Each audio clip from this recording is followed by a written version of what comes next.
Hola a todas y a todos. Mi nombre es Rodolfo Gutiérrez. Soy investigador postdoctoral en el Departamento de Filosofía y Sociedad de la Universidad Complutense de Madrid y en la Biblioteca Saavedra Fajardo de Pensamiento Político Hispano. Esta intervención llevaba por título original Ser diferente es indecente, homogeneidad, masas reveladas y lógica capitalista en Huxley, Dewey y Ortega. Pero antes de comenzarla, debo señalar dos cosas relativas a una cierta reformulación de la propuesta. En primer lugar, que sería necesario modificar el título. Pese a su ya desmesurada extensión, fruto de mi nulo talento para ponerle nombre a las cosas, resulta absolutamente incompleto. Esto se explica en la medida en que cuando me propusieron participar en este seminario, tuve que improvisar un título en base a algunas nociones que tenía sobre los asuntos mentados en el mismo. Sin embargo, la naturaleza misma de lo que es una investigación me ha forzado a violentar el título en favor de la realidad. Aunque podría haberme ceñido a la propuesta inicial, me parecía más interesante, más divertido y, en cierto modo, más beneficioso mostrar que en el proceso investigador he hecho descubrimientos que, sean más valiosos o menos, implicaban una ampliación de la perspectiva. De esta manera, vamos a hablar de lo que mencionaba el título original: homogeneidad, masas reveladas, lógica capitalista, y de los autores señalados, especialmente tomando a Huxley como punto de partida. ¿Por qué? Porque es un autor que encaja en la figura que da nombre al seminario por crear productos artísticos y culturales entre 1920 y 1940, mostrando grietas o crisis del liberalismo de la época. A él añadiré a sus coetáneos José Ortega y Gasset y John Dewey, tal y como estaba previsto. Pero vamos a hablar también de otras cosas y de otras personas. Por una parte, vamos a hablar de otras distopías y de sus respectivos autores, aunque sea de pasada. Por ejemplo, Eso no puede pasar aquí, de Sinclair Lewis, o 1984 de George Orwell, que es algo posterior. Y por otro lado, vamos a hablar de intelectuales no estrictamente filósofos que evidencian y a veces aclaran el punto de vista en el que deseo incidir respecto a qué crisis del liberalismo es la que pretendo abordar. En este segundo sentido, me referiré a la obra del periodista norteamericano Walter Lippmann, de notoria importancia directa e indirecta en el devenir del pensamiento liberal en sentido amplio durante el siglo XX. Lamentablemente, puede que por el hecho de ser este un trabajo todavía en progreso, en el que el acopio de nuevas obras y autores se está produciendo según van apareciendo de forma atribulada, no he podido cumplir el propósito de dotar de algún modo a esta investigación de una cierta perspectiva de género, más allá de alguna leve alusión a obras muy posteriores en el tiempo, por ejemplo, El cuento de la criada de Margaret Atwood. Trataré de subsanar esta deficiencia en la medida de lo posible cuando sepa algo mejor qué forma va adoptando el curso de esta investigación. Este cambio o ampliación del tema a abordar y de los autores a mencionar es lo primero que quería señalar. Teniendo eso en cuenta, puedo referirme a una segunda cuestión introductoria, a saber, cómo he organizado el material. De esta manera, espero que resulte más fácil seguir el planteamiento general, dando por hecho que quizá no todo el mundo conozca los libros sobre los que está construida esta investigación. Aunque no voy a hacer una división explícita en partes durante esta charla, creo que se pueden identificar tres núcleos en lo que voy a contar. El punto de partida, el núcleo número 1, será el libro de 1932, Un mundo feliz, de Aldous Huxley, ¿no? Brave New World, que nos permitirá identificar algunas de las críticas del autor a su tiempo. El segundo núcleo de obras de importancia sería una selección de textos de Huxley, uno anterior a Un mundo feliz y el resto posteriores, a los que me iré refiriendo en la medida en que se aclaran en ellos posiciones del autor respecto a las cuestiones que aborda en Un mundo feliz, ya sea por carecer algunas de estas cuestiones de plena claridad en la novela, ya que es difícil describir una situación histórica desde dentro de la misma, o bien por ser a veces correcciones que el propio Huxley realiza de su trabajo. Y en un tercer núcleo cabría agrupar las denuncias huxleyanas junto a ideas de otros autores contemporáneos, incluso coetáneos, al escritor inglés. Es aquí donde viene a cuento referirse a tesis de Ortega, de Dewey y de Lippmann desde un punto de vista más o menos filosófico, y a las obras de Sinclair Lewis y de Orwell desde un punto de vista literario. Con este tercer giro, lo que pretendo mostrar es a Huxley como alguien que, aunque sea desde una perspectiva propia, forma parte de un conjunto de autores que cabe considerar como críticos de la modernidad y de los totalitarismos derivados de ella. Y asimismo, como parte de ciertos liberales, digo liberales muy entre comillas por ser un término polisémico, críticos con un liberalismo clásico incapaz de satisfacer las demandas de los liberales, de nuevo entre comillas, de la primera mitad del siglo XX. Hecha esta aclaración, puedo enumerar las obras que entrarían dentro de cada una de estos núcleos, ¿no? En el primer núcleo, ya he dicho, es Un mundo feliz. Respecto al segundo núcleo, obras de Huxley que complementan la novela serían Música en la noche, El fin y los medios, El tiempo debe detenerse, que es una novela de 1944, Nueva visita a un mundo feliz, de 1958, La situación humana, La isla, que nuevamente es una novela de 1962, y Literatura y ciencia, que son unas conferencias que imparte al final de su vida. Respecto al tercer núcleo temático, el de los otros autores, ya he dicho de Sinclair Lewis, Eso no puede pasar aquí, novela de 1935, la novela de George Orwell, 1984, y dos libros fundamentales que son La rebelión de las masas, de Ortega y Gasset, y Viejo y nuevo individualismo, de John Dewey, del año 1927. Hasta aquí entonces llegan las cuestiones preliminares. Aunque sea entremezclando un poco todo ello, es hora de meternos en faena. Como he insinuado antes, Un mundo feliz reúne varias cualidades que la hacen una obra idónea para comenzar una charla como esta. En primer lugar, es una novela suficientemente conocida como para que la mayoría de la audiencia sepa en sus rasgos generales de qué va. Además, la fecha de su publicación, 1932, no solo permite encajarla muy bien en el marco histórico del seminario en el que esta conferencia se incardina, sino que está en un año prácticamente bisagra respecto a lo que Euroamérica ha sido desde el final de la Primera Guerra Mundial y lo que va a ocurrir en los años subsiguientes. En 1932 ya ha ocurrido el crack del 29, ya ha ascendido Mussolini al poder, está a punto de hacerlo Hitler, y es también el año en que gana las elecciones estadounidenses Franklin Delano Roosevelt. En Rusia, la Unión Soviética, ya está dirigiendo Stalin y tiene lugar una hambruna particularmente intensa que en cierto modo puede determinar la visión que del país tienen ciertos intelectuales liberales. Y aunque a nivel global no es probablemente tan relevante, el caso es que en España está instaurada la Segunda República, aunque ya han aparecido algunos de sus críticos criticando. Estos críticos criticando estarían encabezados por el exdiputado de la República, Ortega y Gasset. Es difícil decir menos cosas a modo de contexto histórico general, pero por el momento creo que no es necesario añadir más para nuestros intereses. La presentación que voy a ofrecer de algunos de los contenidos de la obra de Huxley es pretendidamente neutra. Con ello quiero decir que voy a intentar exponer el planteamiento de Huxley desde el propio Huxley en la medida de lo posible, haciendo en cierto modo de abogado del diablo. Con esto no quiero restar valor alguno a críticos como Adorno en Prismas, sino que simplemente pretendo hacer una exposición lo más pedagógica posible de las críticas de Huxley, dejando las críticas posibles a Huxley para otro momento. Las críticas de Huxley en su libro se manifiestan fundamentalmente como una expresión de temores.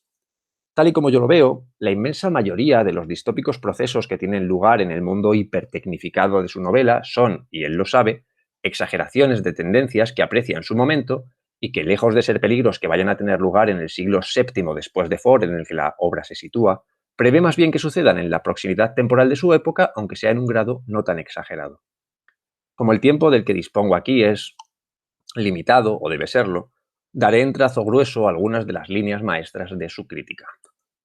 En mera enunciación, los principales temores huxleyanos que hemos de atender aquí pueden resumirse en palabras cuyo significado habrá que especificar, tales como homogeneización, fundamentalmente, especialización, consumismo, cientificación y planeación o colectivismo. Como él mismo señala en textos posteriores a Un mundo feliz, en su novela no aparecen otros temores que hubiera sido lícito apuntar, particularmente el advenimiento de un mundo dirigido a golpe de explosión nuclear, así en el prólogo que añade en 1946 a la novela. Conformémonos, sin embargo, con los problemas que sí plantea, que nos darán para hablar un rato suficientemente largo. Con la enumeración que he hecho hace un momento, podemos sentar una base suficiente, aunque no sea exhaustiva, desde la que contemplar su pensamiento posterior, segundo momento de los antes mencionados, y desde ahí podremos poner al autor en diálogo con sus coetáneos en busca de una descripción general de su tiempo. Dado que la incluí explícitamente en el título original de esta charla y que reaparece de forma recurrente en sus escritos, puede ser útil empezar por la homogeneización como elemento a temer por Huxley en tanto que potencial peligro futuro y no tan futuro. Debo decir que la frase que incorporé en su momento al título, ser diferente es indecente, no procede de la novela de Huxley. En realidad, es una cita del primer capítulo de La rebelión de las masas, libro publicado un par de años antes que Un Mundo Feliz, como libro, sabemos que ha salido como artículos un poco antes. Concretamente, Ortega la trae a colación en el siguiente contexto, y esto es una cita de La rebelión de las masas. Si los individuos que integran la masa se creyesen especialmente dotados, tendríamos no más que un caso de error personal, pero no una subversión sociológica. Lo característico del momento es que el alma vulgar, sabiéndose vulgar, tiene el denuedo de afirmar el derecho de la vulgaridad y lo impone donde quiera. Como se dice en Norteamérica, ser diferente es indecente. La masa arrolla todo lo diferente, egregio, individual, calificado y selecto. Quien no sea como todo el mundo, quien no piense como todo el mundo, corre el riesgo de ser eliminado. Y claro está que ese todo el mundo no es todo el mundo. Todo el mundo era normalmente la unidad compleja de masa y minorías discrepantes, especiales. Ahora todo el mundo es solo la masa. Fin de la cita. El pasaje da para mucho más de lo que parece, porque pese a que es evidentemente polémico, tiene recovecos significativos. Exige una visión general de qué entiende Ortega por sociedad, por minoría, etc. Este no es lugar para meterse en ello. Entonces, ¿a cuento de qué mencionar ese ser diferente es indecente? En primer lugar, tiene su aquel que Ortega remite a la expresión a Norteamérica. Dado que la rebelión de las masas como fenómeno es algo que él ve, sea cierto o no, pero él lo cree así, en el mundo occidental, no es por casualidad que se remita a la potencia emergente a la que intelectualmente desprecia como el lugar en el que se produce y se ha difundido esa comprensión del presente. La cita señalaba que, como se dice en Norteamérica, ser diferente es indecente. Pero más importante que esto, que de nuevo exigiría rodeos innecesarios aquí, es que un personaje tan central de Un Mundo Feliz como Lenina emplea un curioso adjetivo como lo peor que se puede ser, que no es ni malo, ni hostil, ni cruel, ni feo. Su adjetivo favorito es raro. Y la rareza es, para Lenina como arquetipo y para la sociedad entera que la novela de Huxley nos ofrece, uno de los pecados mortales del mundo secularizado y mecanizado. La anomalía, que es lo que puede desbaratar todo proceso en una cadena de montaje, se comprende en este mundo distópico como un peligro aterrador. En el mundo de la homogeneidad inducida, salirse del patrón encierra potenciales desestabilizaciones. Era fácil intuirlo, pero la estabilidad y la homogeneidad son primas hermanas. La divisa planetaria en Un Mundo Feliz es comunidad, identidad, estabilidad. Como vamos a ver ahora mismo, la producción en masa de seres humanos según el método de la Volkanovskización es, en la novela, y esto es una cita de la misma, uno de los mayores instrumentos de la estabilidad social. En suma, la uniformidad es más fácilmente gobernable. Las maneras en que el mundo de la novela ha promovido la homogeneidad son numerosas y por lo general bastante obvias para el lector o la lectora. Por ello, voy a limitarme a ofrecer de la cuestión lo que considero más interesante para esta intervención. El primer elemento absolutamente homogeneizador en ese mundo aparentemente utópico en el que tiene lugar la acción de Un Mundo Feliz es el proceso de Volkanovskización, por el que se crea el número necesario, ni más ni menos, de individuos de las distintas clases, proporcionando cientos o miles de individuos físicamente idénticos entre sí, a excepción de las clases más altas, alfas y quizá betas. Esta suerte de clonación, que en realidad es una multiplicación a partir de un óvulo a gran escala de individuos, a los que eugenésicamente se tara o no en función de la posición social a la que están predestinados, suena a ciencia ficción absoluta. Esta eugenización física se encuadra dentro del pensamiento general de Huxley en una línea que adquirirá lo que él considera una confirmación con las doctrinas de William Herbert Sheldon en los años 40, la famosa teoría del somatotipo, y que Huxley sigue sosteniendo en los años 60, pese a que al parecer hoy en día no merecen mayor crédito. Estas doctrinas, las de Sheldon, vienen a plantear que el tipo de cuerpo de cada persona determina de manera notoria su comportamiento y potenciales enfermedades psicológicas, permitiendo establecer una serie de tablas que capacitan al investigador para predecir comportamientos, patologías, etc. No es por ello casual que a menor grado en la escala social de Un Mundo Feliz, más físicamente iguales sean los sujetos. Solo las clases más elevadas se diferencian de forma notoria entre ellos, pues a ellos corresponde un cierto grado de creatividad, siempre limitada, como queda bien patente en el desenlace de la novela. Asimismo, si atendemos a estudios del final de la vida de Huxley y su recepción de esta clase de posturas, las de Sheldon, vemos cómo el personaje de Bernard Marx encajaría fantásticamente bien, según el planteamiento del somatotipo, con la categoría del ectomorfo. Sin embargo, la homogeneización física o visualmente perceptible de los individuos no acaba ahí. Como probablemente recuerden los lectores y las lectoras de la novela, las clases sociales tienen un color asignado para su indumentaria. Asignar un color al ropaje, por supuesto, no suena tan difícil de creer. Y en obras posteriores, como El cuento de la criada, algo que precisamente ha hecho característica a la serie homónima, la cosa resulta clara. A cada posición social corresponde una identidad cromática. Debo decir, además, que la homogeneización de la vestimenta es un rasgo que sin duda asociamos a colectivos religiosos, aunque la justificación oficial, a veces real y otras no tanto, sea diferente. Ya a mediados del siglo XIX, y me voy muy lejos en el tiempo a propósito, para referirme a acontecimientos que podemos observar de modo más o menos aséptico, Faustino Domingo Sarmiento denunciaba en su obra Facundo o Civilización y Barbarie que este procedimiento era aviesamente llevado a cabo por su rival en la política argentina, Rosas. Concretamente, Rosas hizo del color rojo su seña de identidad, y todos los individuos, hombres, mujeres y niños, debían vestir portando un paño de tal color. Traigo a colación este ejemplo porque A. Solemos considerar esta clase de marcas como un elemento distintivo, véase la estrella de David de los judíos en Alemania, pero puede ser utilizado como algo inclusivo.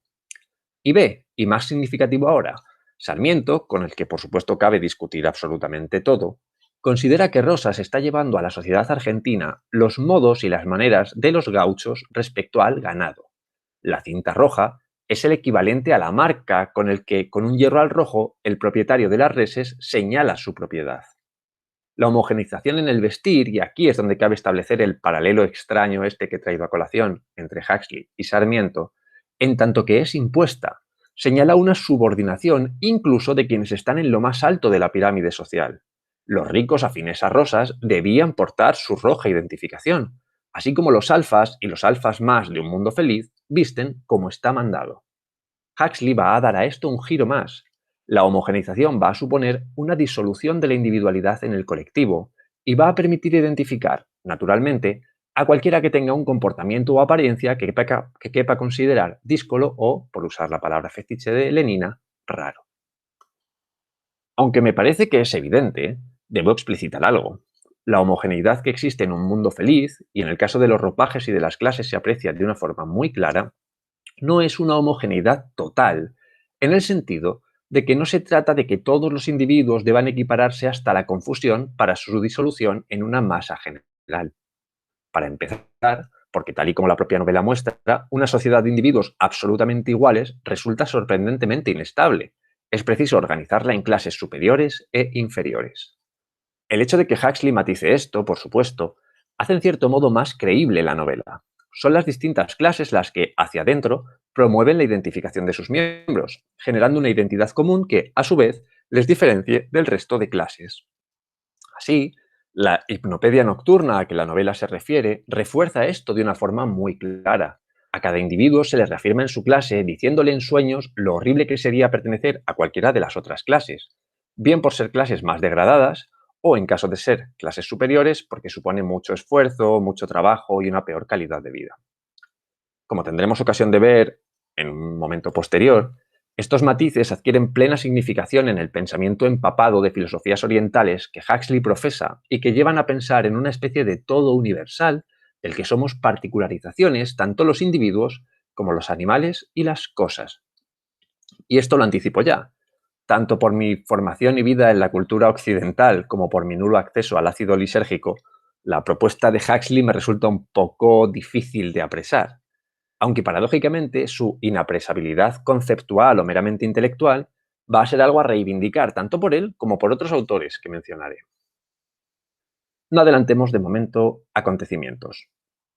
Por ahora me estaba refiriendo al particular temor a la homogeneidad general que se aprecia en la novela y que encontramos tanto en el resto de obras de Huxley, sobre todo en las de carácter ensayístico, como en la de otros pensadores contemporáneos que podrían inscribirse en una misma línea de pensamiento que de momento llamaremos liberal. Si atendemos al corpus huxleyano en general, podemos apreciar una serie de derivas interesantes del problema de la homogeneidad y otra serie de preocupaciones anexas que le dan pleno sentido. En primer lugar, he dicho hace unos minutos una cosa de pasada que en realidad merece comentario. Así, Me he referido al mecanismo de la Volkanovskización como forma de producir individuos idénticos a partir de un mismo óvulo a través de ese sistema. Más concretamente, he dicho esto, y me cito a mí mismo. El primer elemento absolutamente homogeneizador en ese mundo aparentemente utópico en el que tiene lugar la acción de un mundo feliz es el proceso de Volkanovskización, por el que se crea el número necesario, ni más ni menos, de individuos de las distintas clases. Eso es lo que he dicho antes. La alusión al número necesario, ni más ni menos, responde a una preocupación que aparece de forma absolutamente recurrente en todas las obras del pensador inglés, el de la superpoblación. Así, al menos desde la publicación de Un Mundo Feliz en 1932 y hasta 1963, que es cuando muere Huxley, es decir, durante más de 30 años, aparece como una constante de sus escritos la comprensión pavorosa de que el mundo está cada vez más lleno de gente, lo que le lleva a hablar del mundo del siglo XX en estos términos. Cito: en lo que se refiere a las masas de la humanidad, los tiempos que vienen no serán la era del espacio, serán la era de la superpoblación. Esta cita corresponde a Nueva visita a un mundo feliz. Ateniéndonos solo a cierto componente de la novela, adquiere pleno encaje el mensaje hipnopédico que se clava en el inconsciente de las mujeres de la nueva civilización. Como los lectores y lectoras probablemente recuerden, el uso de anticonceptivos variados es un automatismo que tiene una importancia esencial a la hora de controlar el número de ciudadanos.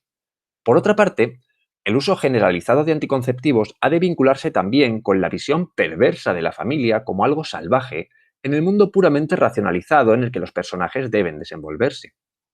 Este mundo en el que la afectividad y los sentimientos carecen de sentido encuentra su contrapartida en una novela muy posterior de Huxley de carácter más propositivo que crítico, La isla. En ella, no solo se apuesta por la familia natural, sino muy especialmente por una ampliación de la misma, que permita a los niños y a las niñas tener un elevado número de familias adoptivas en la comunidad, a las que pueden acudir cuando ocurre cualquier problema doméstico sin que exista ninguna clase de celos por parte de los padres adoptivos, de los padres biológicos. Sobre este sistema de familias adoptivas, por supuesto, ha reflexionado Huxley en algunos de sus ensayos, y evidentemente es algo que fomenta el sentimiento de pertenencia a la comunidad frente al individualismo deshumanizado que se denuncia en la novela. Volveré a esto más tarde, cuando me refiera a John Dewey, al que por cierto Huxley toma como referencia en distintas ocasiones. Si dejamos de lado Un Mundo Feliz y nos atenemos al resto de su obra ensayística, el problema de la superpoblación se vincula en ella fundamentalmente a una suerte de cruzada ecologista, que debe entenderse desde una doble vertiente. Por una parte, y aquí viene a cuento la influencia de filosofías orientales a que me he referido antes, por una comprensión de lo natural, ya sea de lo natural orgánico o de las piedras, las meras cosas, como parte de una totalidad de la que los seres humanos participamos.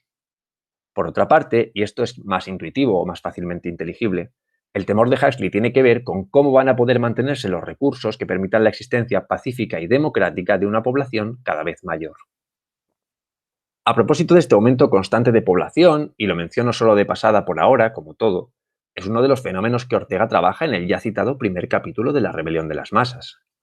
Ahora bien, en ese primer capítulo el tema de la superpoblación aparece abordado de un modo más cualitativo que cuantitativo. Cuando destaca que el mundo se ha llenado, lo hace para mostrar la aparición de las mayorías, mayorías conformadas por hombres masas que se constituyen en grupo en cuanto tales. Digo, muestra la aparición de las mayorías en los lugares originalmente habitados por las minorías selectas, tesis que Huxley, por cierto, comparte. Sin embargo, en el capítulo quinto de La rebelión de las masas, llamado Un dato estadístico, aparece un análisis de la progresión geométrica del número de habitantes de Europa en los últimos tiempos, y análisis muy similares aparecen también en distintos pasajes de los libros de Huxley. No estoy insinuando una influencia directa del español en el inglés, aunque no es descartable. No puedo demostrarla de momento, pero me parece curiosos los paralelismos entre ambos que llegan a extremos extraordinarios, como por ejemplo sus respectivas meditaciones sobre el Greco. Nos basta por ahora con notar que este tema de la superpoblación es una preocupación del tiempo, que ya se venía arrastrando, por supuesto, desde Malthus. Añado que Huxley plantea diferentes tipos de soluciones con sus respectivas dificultades, pero no entraré en ellas aquí porque, dado que la paciencia de quien me esté escuchando y viendo es limitada y su disponibilidad también, me he propuesto ceñirme a lo que Huxley señala en Un Mundo Feliz a modo de diagnóstico y no tanto en las soluciones potenciales que ofrece. Si damos otra vuelta de tuerca a la cuestión de la homogeneidad radical entre individuos, y esto me parece es lo más típico y reconocible de la novela, por lo que no voy a descubrir nada nuevo a nadie, nos encontramos naturalmente con la potencial intercambiabilidad entre los mismos.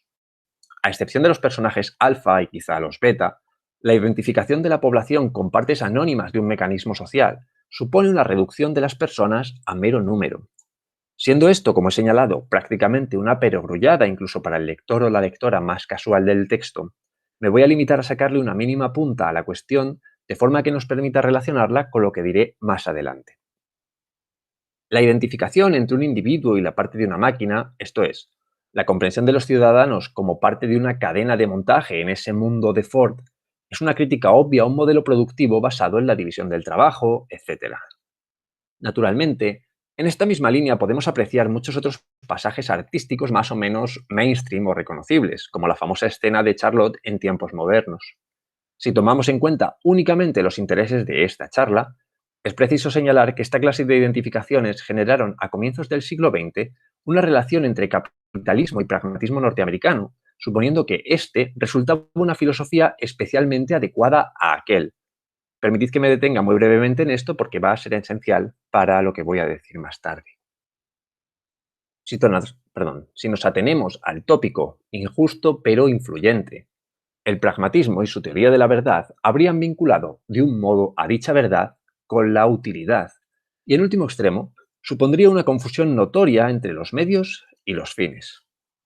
Esta confusión estaría detrás del paso del dinero como medio al dinero como fin, resultando interesante de dicha transformación que permite una equiparación entre individuos que de hecho son diferentes. La cantidad de dinero que unos y otros generan o producen permite comparar algo esencialmente distinto a personas diferentes. La comprensión en términos puramente económicos de lo humano supone, entonces, una purga de lo cualitativo en favor de lo cuantitativo y facilita una cierta homogeneización de la especie o, por decirlo mejor, aporta un criterio universalmente válido de comparación entre unos y otros. En esta misma línea de remitirme a tópicos no necesariamente ciertos, podemos vincular de forma nativa, así lo hace por ejemplo Ortega, el capitalismo, logro último de la modernidad racionalista, con los Estados Unidos, que son racionalistas hasta en el desarrollo urbanístico de sus ciudades, más algebraicas que pintorescas. Lo cual cierra el círculo. La filosofía nacida en los Estados Unidos será, forzosamente, coherente y compasiva con la lógica capitalista, si bien la tendencia a la igualdad que lleva entrañada hace también de ellas, de la filosofía pragmatista y de su país de origen, algo naturalmente democrático. Como el capitalismo en el plano económico, la democracia basada en un principio de igualdad sería, según los críticos de la modernidad que menciono en este trabajo, un resultado de la racionalización típicamente moderna. Esto rodeo un poco extraño y que parece metido con calzador aquí, lo traigo a colación porque Huxley y en mucha mayor medida Ortega y Walter Lippmann van a poner en cuestión el presupuesto de partida, la hipotética igualdad entre los hombres, complicando de manera no definitiva la relación entre el individualismo liberal y la democracia, ya que pretenden salvar ambas con mayor o con menor acierto. Hace unos minutos me he referido a la denuncia que Huxley lleva a cabo respecto a la tendencia homogeneizante u homogeneizadora que permite la intercambiabilidad entre los individuos. En cierto modo, por lo tanto, cabe hacer una abstracción por medio de la cual los sujetos quedan despojados de sus particularidades, nulas en la novela, que como he dicho es una exageración, y resultan piezas intercambiables de un tejido productivo. Huxley se manifiesta aquí como parte de una corriente de pensadores cuya característica común va a ser criticar el cientificismo de finales del siglo XIX y comienzos del XX, precisamente por favorecer esta suerte de abstracciones hasta un punto excesivo, herencia, permitidme que repita la expresión, de la modernidad. Vamos paso por paso a intentar explicar todo esto que he dicho. He señalado hace un rato que tiene mucho de tópico, pero no tanto de verdadero, vincular el pragmatismo norteamericano con la mera utilidad, devaluando en cierto modo su concepción de la verdad y haciendo de esta filosofía un soporte para el mundo capitalista dominante en los Estados Unidos. Bueno, esto es cuanto menos inexacto. Tal y como han señalado algunos investigadores, por ejemplo Hans Joas o Ramón del Castillo dentro de nuestras fronteras, esta apreciación responde a una interpretación de Max Scheler sobre el pragmatismo, concretamente en Conocimiento y Trabajo, que luego heredarían algunos de sus lectores, como Horkheimer en Sobre el problema de la verdad u Ortega en Verdad y perspectiva. De hecho, y esto es lo que ahora nos interesa, el pragmatismo, y muy especialmente el pragmatismo de William James, que es quizás su exponente más conocido, es una corriente heredera de la modernidad filosófica, pero crítica con sus consecuencias y con algunos de sus métodos. En particular, creo que es interesante aludir a un texto más o menos conocido de William James, El significado de la verdad, pues en él va a aparecer una noción muy relevante para, recordemos nuestro tema central aquí, las críticas de Huxley a la homogeneización social y su relación con la abstracción que permite la intercambiabilidad de los individuos. La noción del significado de la verdad que quiero destacar es la de abstraccionismo vicioso. Leo la definición que da del mismo el autor norteamericano en El significado de la verdad. Permítanme dar el nombre de abstraccionismo vicioso a la forma de emplear los conceptos que podría describirse del siguiente modo. Concebimos una situación concreta al resaltar algún aspecto destacado o importante de ella y la clasificamos de acuerdo con él. Luego, en lugar de añadir a sus rasgos previos todas las consecuencias positivas de la nueva forma de concebirlo, optamos por utilizar nuestro concepto de forma privativa y reducimos un fenómeno originalmente rico a las meras sugerencias de aquel nombre abstracto, tratándolo como si no fuera nada más que ese concepto y actuando como si todos los demás aspectos, entre los cuales hemos abstraído el concepto, hubieran desaparecido. Fin de la cita. Y en plena relación con ello, mirad lo que dice en el capítulo 12 de los principios de psicología. La función por medio de la cual identificamos a un sujeto del discurso, numéricamente distinto y permanente, se llama concepción. Y a los pensamientos que son sus vehículos se les llama conceptos. Lo malo de la palabra concepto es que con frecuencia se usa para significar el objeto mismo del discurso. Fin de la cita. Explicar estas dos referencias en realidad no es algo muy difícil.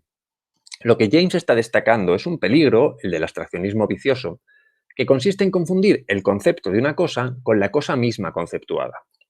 Tal confusión resulta peligrosa en la medida en que la conceptuación o el concepto de lo que sea consiste en acentuar un perfil o un aspecto de la misma y suprimir los demás, de modo que el concepto así entendido necesariamente será menos que la cosa conceptuada. Pongamos un ejemplo sencillo y lo siento mucho, pero muy orteguiano. Cuando Galileo se dedica a arrojar objetos diferentes desde una altura para sus experimentos, observa que caen a distinta velocidad. Sin embargo, lleva a cabo el genial ejercicio mental de abstraer todas las cualidades de dichos objetos salvo su potencial naturaleza puntual, entendiendo que en un mundo en que dos objetos diferentes puedan igualarse en tanto que se consideren como puntos, caerían a la misma velocidad. A este procedimiento Huxley lo denomina metáfora y Ortega también, ¿no? Ya he dicho antes que los parecidos son sorprendentes. No pongo el ejemplo de Galileo por capricho, sino porque es decisivo para los intereses de esta exposición que estoy haciendo. La ciencia galileana, en consonancia con lo que hace Descartes en filosofía y sus derivadas posteriores, funcionan, dicho de forma absolutamente banalizada, de esta manera. Y bien está. Este modo de operar permite sacar fuera del individualismo y hacer comprensible las ideas que tiene dentro un individuo de una forma neutra, aunque sea antipoética. Ahora bien, el salto ilícito, el abstraccionismo vicioso, se produce cuando pasamos a considerar que las distintas piedras u objeto que lanza Galileo son a todos los efectos como puntos. Hacer tal cosa nos permite equiparar, como he dicho, a todos los objetos físicos, pero resulta falso decir que la naturaleza puntual de los mismos es todo lo que cabe pensar, concebir o señalar sobre dichos objetos que en realidad son muy diversos. En esta misma línea se moverá la crítica a la democracia realmente existente, que dirían algunos, de Ortega y de estos otros autores. Todos los hombres somos iguales ante la ley, y esto a Ortega le parecerá bien, pero le parecerá ilícito pensar que porque somos iguales ante la ley, somos iguales al resto de efectos de la existencia, ¿no? Pero bueno, vamos al tema que nos atañe ahora. Si ampliamos un poco la perspectiva y retomamos la senda de Huxley y de otros en su línea, podemos entender su temor a lo que llamaremos una cientificación excesiva de la vida, esto es, a la tendencia heredera de la modernidad cartesiana galileana a conceptualizar la realidad para hacerla comprensible a riesgo de someter los objetos reales a los conceptuales. planteado en los términos que venía utilizando hace un rato, lo que se lleva a cabo en el universo de Un Mundo Feliz es una reducción de la humanidad de los individuos físicamente idénticos a un rol específico en la cadena de trabajo de la sociedad, en atención solo a lo que los iguala y no a lo que podría diferenciarles, que es cada vez menos, ya que se crea deliberadamente iguales a estos individuos. Esto explica pasajes como los traumas que tiene Bernard Marx, el protagonista, que resulta tan diferente al resto de los alfas, más por su extraña constitución física, y que Huxley se explica desde el somatotipo de Sheldon, como he señalado antes. El ideal distópico de una cientificación de la vida se vincula de forma clara, por tanto, con la cuestión nuclear sobre la que he construido esta intervención, que es la de la homogeneización. Los primeros capítulos de Un Mundo Feliz, en los que se nos describe hábilmente el funcionamiento de esa sociedad, sus mecanismos educativos, los métodos eugenésicos, etc., apuntan en esa dirección, algo obvio para todos los que hayan leído la novela. Relacionado con ello, aunque de forma más sutil, está un tema subyacente al pensamiento de Huxley, que nos abre a su vez a la obra del ya mencionado Walter Lippmann y, en cierto modo, a la de Ortega. El temor absoluto de los pensadores liberales del siglo XX, y es muy importante este matiz, del siglo XX, ante un modo político que Lippmann denomina colectivismo o planeacionismo. Aunque aparece en varias obras de Walter Lippmann, donde más claramente se ve cómo entiende él qué es esto del colectivismo, es en su obra de 1940, The Good Society, de la cual hay traducción al español realizada en México con un título distinto, Retorno a la libertad. Este libro ha tenido una importancia crucial en la filosofía y en el pensamiento en general del siglo XX, en la medida en que es el que dio lugar en su traducción francesa, La Cité Libre, a la celebración en París del famoso coloquio Walter Lippmann, en el que se sitúa a veces el origen del neoliberalismo y al que tanto se han referido Foucault en El nacimiento de la biopolítica y todos los Foucaultianos, ¿no? Pensando en el fascismo europeo y muy especialmente en la Unión Soviética, esa Unión Soviética enfrentada a todavía no enfrentada a Estados Unidos, pero sí que padece hambrunas, etc., el liberal del siglo XX, Walter Lippmann, denuncia lo que ambos movimientos tienen en común, a saber, tanto el fascismo europeo como el comunismo soviético, diría él, son colectivistas, y en particular colectivistas de cuño autoritario. El colectivismo autoritario consiste, dicho de una forma desmesuradamente rápida, en una militarización de la sociedad que se verá muy bien reflejada en una novela posterior, 1984, de Orwell, que imagino que todo el mundo conoce o que casi todo el mundo ha leído. Así, el colectivismo fascista y el comunismo ruso consisten en una comprensión bélica del mundo con consecuencias tanto económicas como sociales, en una inversión desmesurada en armamento, propaganda, la consideración de todo pensamiento divergente al dictado como traición, etc.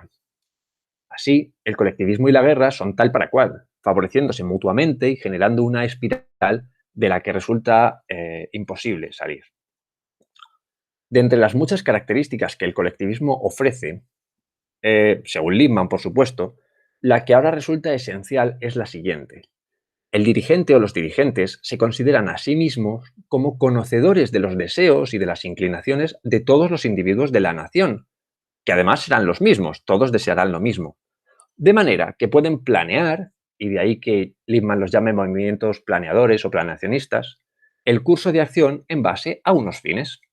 Lo que viene siendo un utopismo en toda regla, que fija el destino hipotéticamente deseado y moviliza por las buenas o por las malas a la sociedad hacia dicho destino, al margen de la realidad, que de hecho sea el punto de partida. Ahora bien, pese a que Huxley encuentra en el nacionalismo tendente a la guerra uno de los rasgos generales de su tiempo, entre otras cosas porque la presión de la creciente población sobre los recursos naturales implica una situación económica general más precaria, que a su vez favorece la emergencia de gobiernos centralizados y totalitarios, etc., ¿no? Bueno, el caso es que en Un Mundo Feliz parece existir un colectivismo carente de militarismo, diferencia que se ha solido señalar cuando se ha contrastado con la obra de Orwell. El caso es que Lippmann nos ofrece otra versión del colectivismo. Frente al colectivismo autoritario estaría el colectivismo gradual, que encarna de forma particularmente clara el New Deal de Roosevelt. Este New Deal consiste, en esencia, en lo mismo que el colectivismo autoritario, aunque los métodos se modifiquen. Ojo, sin idealizar, ¿no? Basta con ver los discursos políticos de Roosevelt sobre España para comprender que el aspecto bélico, sobre todo en su dimensión económica, no se pierde de vista en absoluto. Como se puede imaginar, Para el Lippmann liberal del siglo XX, es el ilegítimo uso del Estado como herramienta opresiva la que permite ambos tipos de colectivismo, algo que en otros términos también encontramos en el último capítulo de la primera parte de la ya citada Rebelión de las Masas, titulado El mayor peligro, el Estado. ¿Qué clase de colectivismo sería el que aparece en un mundo feliz si hemos de ceñirnos a los planteamientos de Lippmann? Pues, pese a la ausencia de militarismo, realmente correspondería a una evolución del colectivismo autoritario, no del gradual. Y esta deducción no tiene ningún mérito por mi parte, porque el propio Lippmann habla de la novela a este respecto. El mundo que nos propone la distopía de Huxley es precisamente el ideal utópico que el fascismo anhela. Se trata de un estadio posterior de la historia que se habría de alcanzar y que orientaría, según este autor, el plan del fascismo de los años 20 y años 30. Así se lee este paisaje en The Good Society. Consiste en crear alrededor de los fascistas del futuro un área estéril en la que no pueden penetrar ideas peligrosas. Seleccionar con el mayor cuidado las ideas y la información que puede proporcionarse y, enseguida, acostumbrar a los súbditos a la doctrina oficial a fuerza de una repetición continua y vehemente. Y justo en este punto cuelga Lippmann una nota al pie. Compárese Aldous Huxley, Brave New World. Aunque no me voy a detener en ello por ser algo fácilmente comprensible, la estandarización de los deseos, causada por y sumada al condicionamiento hipnopédico, etc., es lo que va a convertir al consumo exagerado en uno de los elementos organizadores de la sociedad del mundo feliz de Huxley. Y en el inicio de la decadencia de la isla de Pala, promovida por el malo de la obra, el joven heredero al trono Murogan, en La Isla. Hasta entonces, el contraste más notable entre estos dos mundos imaginarios es que en La Isla se habla de un mundo que ha puesto la economía y la tecnología al servicio de los humanos, y no al revés. Como en el mundo real, no en el de las novelas, ha tendido a ocurrir lo contrario. Huxley se siente invitado a emplear precisamente la palabra planificación en el sentido que unos años más tarde emplea Lippmann, cuando nos dice la planificación está de moda. Esto lo señala en El fin y los medios. Todo este rodeo permite, por lo tanto, analizar desde el punto de vista de un liberal del siglo XX, Lippmann, la distopía de Huxley. Si hago constantemente ese hincapié en liberal del siglo XX es porque Lippmann, al igual que Ortega, que Huxley, etc., van a hacer esfuerzos significativos para distanciarse del liberalismo del siglo XIX. Si éste llegaba a promover un nulo intervencionismo del Estado, siendo Spencer el caso más radical al respecto, en el liberalismo del siglo XX, encarnado por estos pensadores, se entiende que el Estado, además de ser un potencial peligro opresor, etc., es también la herramienta que permite garantizar las libertades que él mismo limita. A partir de aquí, cada autor añadirá o quitará cosas, dando pie a liberalismos más o menos conservadores, asunto que de momento va a quedar fuera de esta charla que ya está siendo excesivamente pesada. Recapitulemos entonces lo que he dicho hasta ahora. Un mundo feliz nos mostraba como un peligro las tendencias homogenizadoras de la sociedad, unas tendencias que facilitaban la intercambiabilidad de los individuos y la igualación radical de los mismos en tanto que son considerados como meros roles o engranajes de un mecanismo social.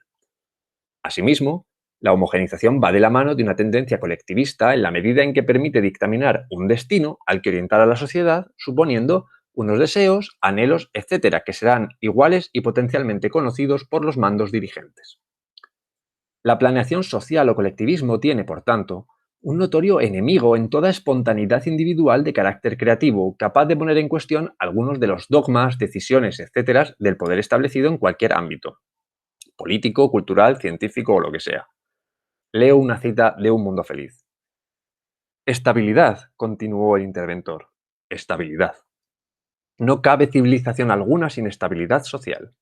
Y no hay estabilidad social sin estabilidad individual. ¿Salto un trozo? Estabilidad, insistió el interventor. Estabilidad. La necesidad primaria y última. Estabilidad. De ahí todo esto. Dicho en términos más ambiciosos, la planeación de la vida supone, por tanto, un intento por estatizar la vida dinámica y en este sentido implica el oxímoron de pretender una vida muerta, en la que no exista una heterodoxia capaz de, y estos son palabras de Un Mundo Feliz, amenazar a la propia sociedad. Lo que hace más temible al hereje que al asesino, porque el asesino puede matar a 1 o a 10, pero la herejía puede corromper al colectivo completo.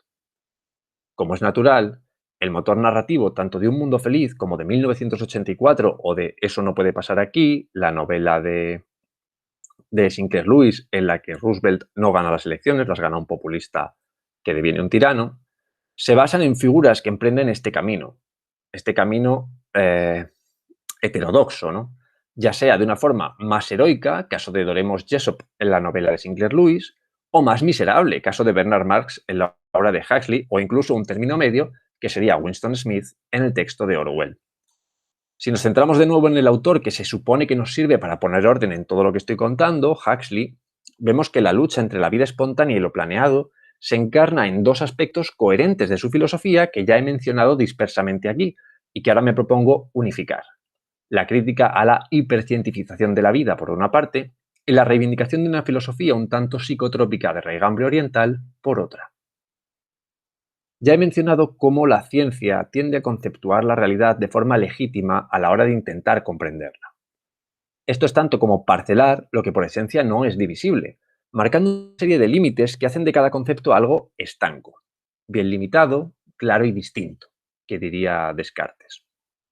El problema, decíamos, ocurre cuando se intenta aplicar el método científico galileano a ámbitos de la existencia que no son susceptibles de someterse a él: la vida individual o esa vida colectiva que es la historia. La vida, la historia, son precisamente el reino de la espontaneidad y de la creatividad, que solo parcialmente pueden ser conceptualizadas y ofrecer una cierta previsión de lo venidero. En este contexto, Un Mundo Feliz nos ofrece de forma clara el contraste entre el mundo civilizado y el mundo de los salvajes, de una forma fundamental para esta ya decadente intervención. Mientras el mundo de Bernard o Lenina resulta un lugar calculado, aséptico, carente de sensibilidad afectiva, etc., una radicalización, por tanto, de la relación entre progreso y asepsia, que aparece de forma más realista en una novela no distópica de Huxley como es El tiempo debe detenerse, perdón. Frente a ese mundo del cálculo de la asepsia y de la frialdad, decía, las reservas de los salvajes como John resultan lugares vinculados a la pasión, a la violencia ritual, al totemismo, etc. Sobre este pasaje de la novela llama la atención que al visitar la reserva de los salvajes, Lenina protesta en numerosas ocasiones sobre los olores naturales de los salvajes, haciendo de ello una suerte de signo de clase que se da también en la reciente y oscarizada película coreana Parásitos, y que aparece también como fenómeno en El tiempo debe detenerse. Aquí es donde podría entrar el mensaje de Adorno respecto a la excesiva divinización que Huxley hace de esta especie de hombre natural, pero lo que pretendo destacar ahora va por otros derroteros. En una primera instancia, podemos entender que el mundo aséptico fordiano acoge muy bien toda la cientificación de la vida que el autor parodia medio en broma, medio en serio. Absolutamente todo está bajo control. Los deseos se inoculan por los más variados mecanismos, etc. Incluso se contempla la canalización de las pasiones que podrían desbaratar todo. La liberalización de la sexualidad, por una parte, y el uso del soma, por otro, permiten una escapatoria a ese mundo en el que el individuo, pese a su identificación como miembro de una clase, está interiormente solo, en una soledad negativa, una soledad respecto a la afectividad, una soledad que no es productiva. El condicionamiento le ha impedido emplear la soledad para algo tan solitario como pensar. Y de hecho, se impide en la medida de lo posible la soledad física de los sujetos de manera preventiva. Así, desde el punto de vista de un mundo feliz, la sexualidad liberalizada no es fruto de ninguna clase de emancipación. Es un medio de estabilidad social como podría serlo la castidad, tal y como ocurre en 1984, y la fluctuación de parejas sexuales permite disolver en el planteamiento del texto cualquier potencial relación verdaderamente afectiva.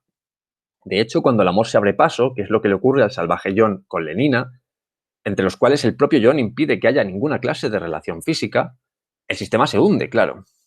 Debo añadir que la cuestión de la sexualidad, también muy presente en el grueso de la obra de Huxley, reaparece desde distintos prismas en la misma.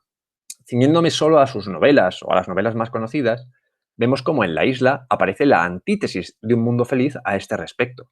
Hay libertad sexual, hetero y homosexual, pero no como escapatoria, sino atendiendo precisamente a una suerte de crecimiento individual a través del sexo que incluye la educación de los ciudadanos de Pala, donde tiene lugar la acción, respecto a sus orgasmos, etc. Todo con rasgos del budismo a los que se dedica mucha atención en dicha obra. Por su parte, el puritanismo de la sociedad en que se desarrolla la obra El mundo debe detenerse, ese estúpido recato victoriano, como dice uno de los personajes, genera precisamente una serie de perversiones que desencadenan el drama, en la medida en que una mala canalización de los instintos sexuales lleva a los protagonistas a la vergüenza, al ocultamiento y a una serie de malas decisiones que tiene graves consecuencias para los mismos. En este contexto, resulta especialmente relevante una suerte de ceremonia periódica de un mundo feliz, en que los individuos se reúnen en grupos para consumir soma de forma ritual, lo que llaman el día de servicio y solidaridad, disolviéndose así por un periodo de tiempo la conciencia individual y viviendo una suerte de éxtasis colectivo. ¿Por qué es relevante? Porque muestra subrepticiamente un matiz muy sutil por parte de Huxley. Y es que en este mundo civilizado se confunde el fin con los medios, ¿no? ¿Recordáis la acusación que se hace? Psicótico pasa a aplicarse como un fin y no como un medio para entrar en contacto con lo otro que la individualidad. El ejemplo más claro de esta desviación o de esta desvirtuación en la novela lo encarna la madre de John, el salvaje. Cuando esta mujer, que originalmente pertenece al mundo civilizado, pero que por una serie de circunstancias acaba siendo madre biológica en el mundo de los salvajes, pues como digo, cuando esta mujer vuelve a la civilización, gasta el resto de sus días en un colocón permanente que le permita huir de la realidad. En la propuesta positiva y lisérgica de Huxley, especialmente formulada en La isla, como ya he mencionado antes, pero que también está justificada en buena parte de sus ensayos, podemos ver que ese afán de comunicabilidad y de cierta trascendencia inmanente inspirada por las filosofías orientales es algo muy distinto al mero colocón de Soma entendido como escapatoria. Precisamente, La isla es una vuelta de tuerca respecto a un mundo feliz en la medida en que expone el sueño real de Huxley de una sociedad ideal.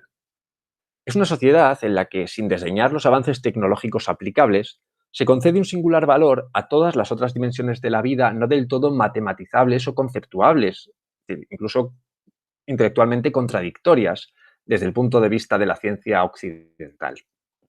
Tanto es así que no duda en señalar y analizar el uso de lo que quizá llamaríamos terapias alternativas, basadas más en la tradición que en la evidencia científica, en las cuales se emplea la sugestión, el trance hipnótico en lugar de la anestesia, etc. En este contexto, el uso de los narcóticos, del hongo moxa o del LSD o lo que sea, se comprende adecuadamente siempre que se utilice como un medio ocasional para la generación de una suerte de experiencias paralelas al éxtasis religioso, algo perfectamente aceptable para Huxley y que desafía precisamente el ideal racionalista de la modernidad. Nos lleva a apostar por un mundo en el que lo irracional de la vida, pero genuinamente real, lleva a una comprensión no conceptual de nuestra existencia como parte de un todo general que incluye a los otros individuos, pero también a los animales, a las plantas y todas las cosas, exigiendo un desapego o desapasionamiento que nos permita alcanzar cierta claridad. Perdonad que no profundice en esta cuestión, pero ya he dicho antes que me cuesta un poco incluso comprender, no os digo ya exponer aspectos tan místicos, y uso la palabra místico porque es la que emplea Huxley. Baste con destacar, pues, cómo Huxley manifiesta en Un mundo feliz y muchas más veces en su obra posterior un cierto afán por superar el marco cientificista de la vida que los autores de la época consideran progresismo, es decir, el avance automático y supuestamente siempre hacia mejor del mundo, que en muchas ocasiones se utiliza como mera justificación para acciones individuales egoístas. Esto es, estamos hablando todo el rato de críticos de la modernidad y en particular de la gran creación moderna que es la ciencia de cuño matematizante en favor de otros planos igualmente valiosos de la existencia humana. Al llevar a cabo tal crítica, se pone en jaque la hipótesis de que quepa establecer racionalmente un ideal de vida, sustento básico de los colectivismos, más totalitarios autoritarios o más graduales, que antes he señalado, y que incluían políticas en teoría liberales como el New Deal. De alguna manera, hemos puesto de manifiesto algo tan obvio como sorprendentemente poco mencionado, y es que hablar de liberalismo a comienzos del siglo XX, en singular, es un absurdo, porque aquí nos encontramos con autores liberales críticos con el liberalismo. Claramente se trata de dos familias diferentes picoteando de una misma mesa. Una vez que se ha puesto en solfa la posibilidad de la racionalización total de la vida humana, se puede racionalizar ciertas partes de ella, por supuesto, especialmente en lo que tiene que ver con la cuestión política, se abre un nuevo abanico de posibilidades. Así, adquieren sentido propuestas pedagógicas como las de Ortega o las de Dewey, que deberían ser alternativas a una formación excesivamente cientificoide, y ello lleva particularmente a Ortega a reivindicar la concepción mítica del mundo, que da una visión del mismo inexacta pero completa. No pongo en relación a Ortega con Dewey por mis desviaciones orteguianas. Es decir, está razonablemente fundada la reciprocidad y la potencial influencia del uno en el otro, tanto directa como indirectamente.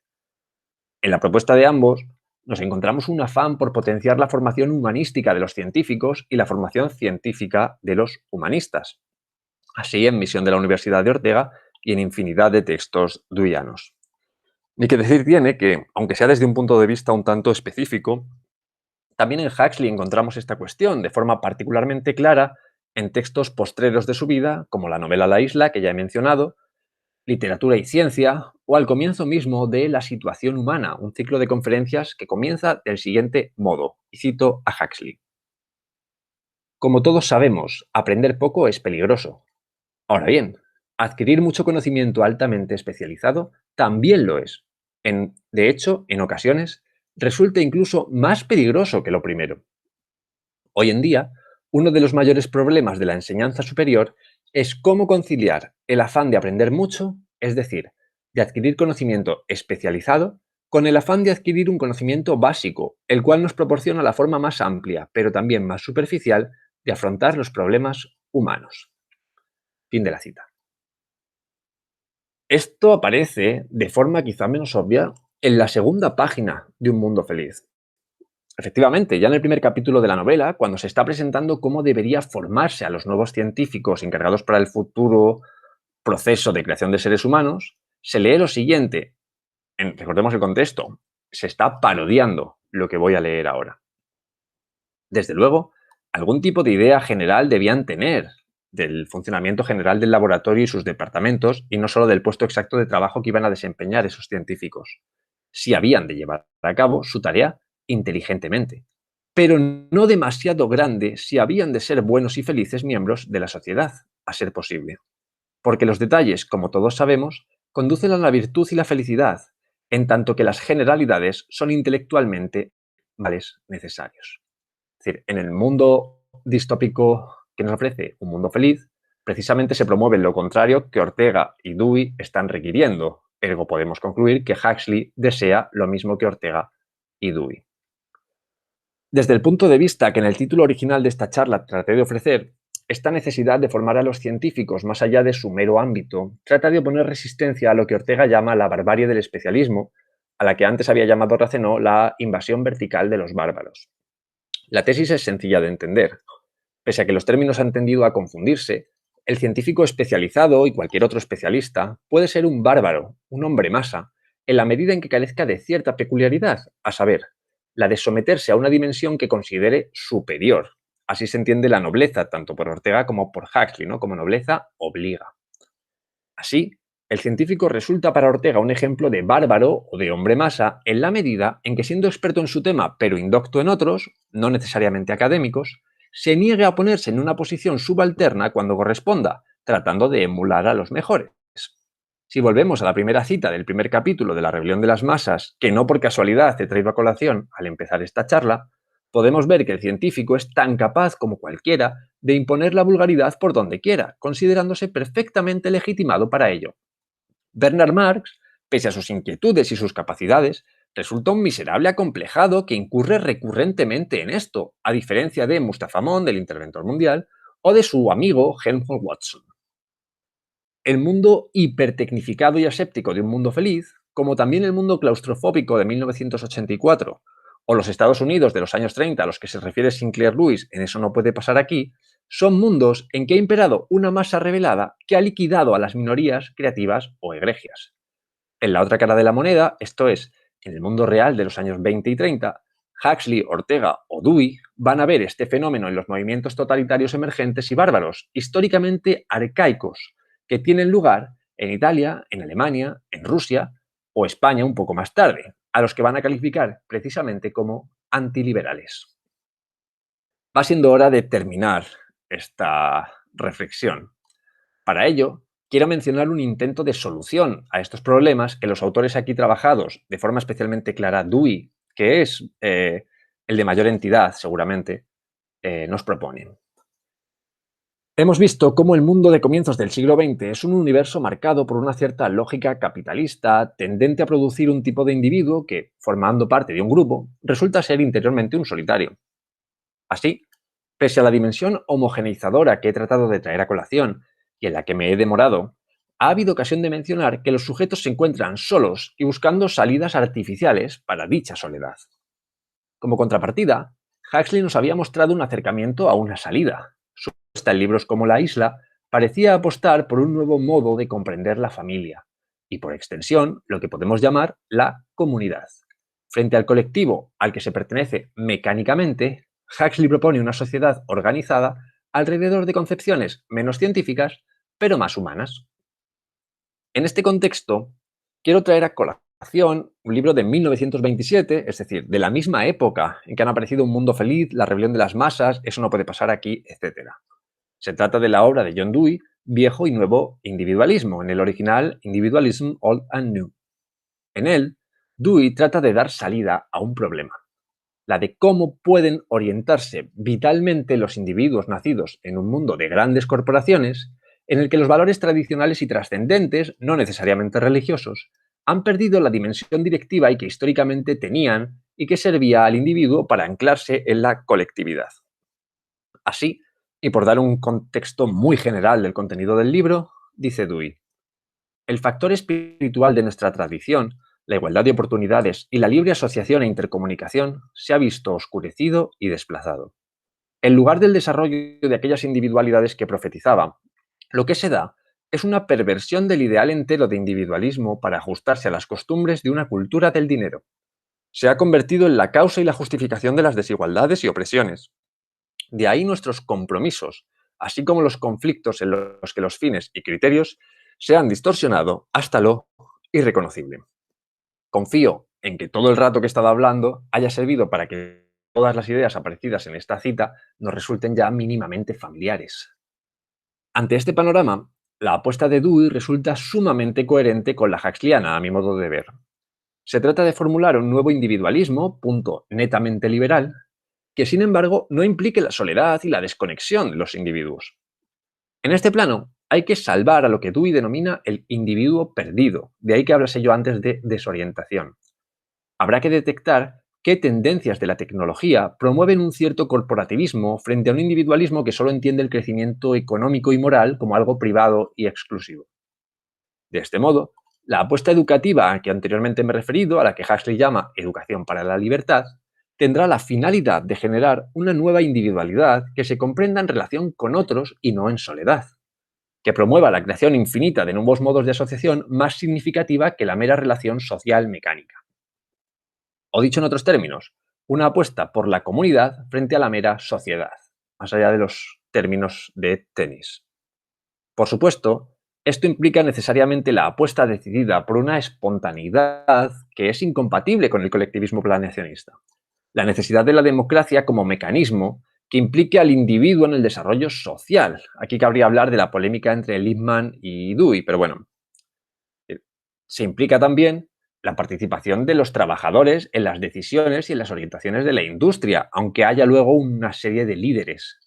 Y por tanto, de lo que se trata es de una constante expansión de lo que Dewey denomina experiencia. Si en la novela de Huxley se aseguraban las necesidades primarias, pero se penaba la innovación, la salida será garantizar tanto lo primero, las necesidades, como lo segundo, la creatividad, con la pretensión de alcanzar un orden social capaz de librarnos de los males indeseables sin incurrir en otros peores. Acabo así con esta cita de Dewey, que a mi modo de ver podría ser una suerte de epílogo de Un mundo feliz. La uniformidad es efectiva a largo plazo cuando es la manifestación espontánea y básicamente inconsciente de los acuerdos que surgen de la vida real en la comunidad. Una uniformidad emocional y de pensamiento inducida de un modo artificial es síntoma de un vacío interior. Aquí dejo esta intervención, espero que os haya resultado interesante y que el resto del seminario y de intervenciones de este proyecto de innovación docente os sean lo más amenas y provechosas posibles. Muchas gracias.